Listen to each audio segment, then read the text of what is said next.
Ensemble is making music. Well, not really, you're making pictures. In this game, you have no communication really between everybody. You're working together as a cooperative, faction, and you're trying to all beat the game by matching pictures, by all being on the same wavelength. Oh, that's a different party game. This one's Ensemble. I'll show you. In this game, there is a ton of cards with pictures on them. You're going to start on level 2, and you're going to put out a bunch of lives here, depending on the number of players. So this is a 4-player game, for example. You'd put out 4 of these. And then you're going to draw a card and put it here underneath the board. Now, what everyone's trying to do in this game is they're trying to, without communication, everyone's going to look through a deck of cards they have that go from 1 to 9. Now, you don't need 1 through 9 right now. You only need 1 to 2. And you're saying, which of these 2 matches it better? Well, that's really easy. It's going to be number 1. So let's say everyone voted for number 1. Great. We're now going to go to level 3.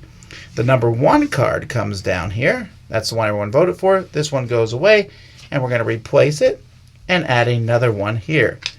Well, this is a little tricky. So let's say in this example, 3 people voted for number 2 and 1 person voted for number 3.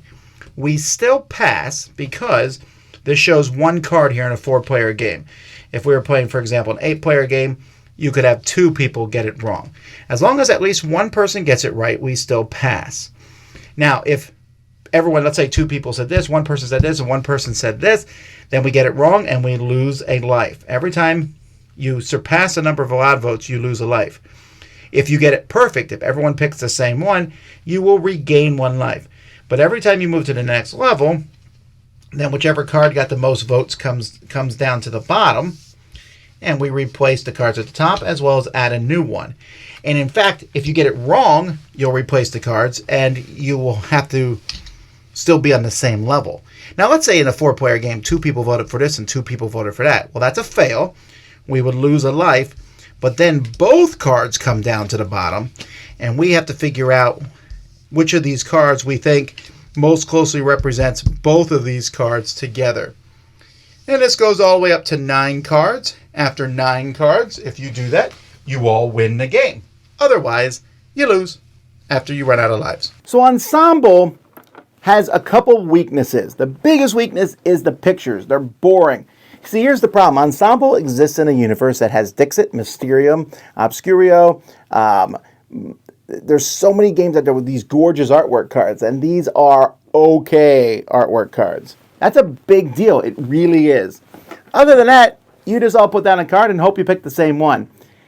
And it gets kind of samey. You keep picking cards. Sometimes it's really obvious. You saw that first one with food. That happens a lot more than you might think. Like there might be a piano playing and one of the cards is music. And everyone's like, obviously.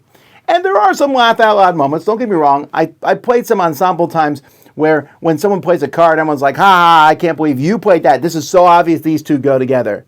But not enough.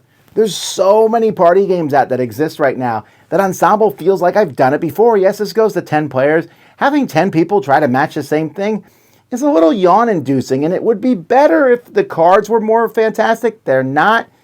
I just don't really like this one very much, so I'm giving it a 5 out of 10. I think the concept's fine, but there are so many other games out there that do what this game is doing in a better way that why play it?